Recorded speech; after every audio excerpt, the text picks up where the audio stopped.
কি হয়েছে? কি কইবা কও। কেমন আছো সঞ্জনা? আমি কেমন আছি এটা জানার লেগে তো তুমি এখানে আহো নাই। কি কইবার আইছো এটা কইয়া যদি বিদায় হও। কথা কনের আগেই যদি বিদায় করে দিতে চাও তাহলে কি হইব নি?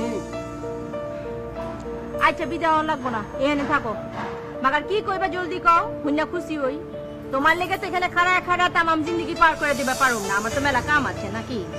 কাম তো হারা জীবনই করবা, কাম ছাড়া চলেনি কারো, জিন্দগি ভর কাম করন লাগবো। আর মনে করো একটা মানুষ দিলে তোমার পছন্দ করে, ওর কথাটা শুনবা না তুমি? তুমি যে এই রকম একটা কথা কইবা এটা তো আমি আগেই আন্দাজ করবার পারছি। এর লেগে আমার পিছ পিছ ঘুরঘুর করো না। শোনো, এই সঞ্জনা কারো বাড়িতে কাম করবা পারে, কিন্তু তার নজর এত ছোট না যে দারোয়ান ড্রাইভার কেয়ারটেকার লগে সম্পর্ক করব।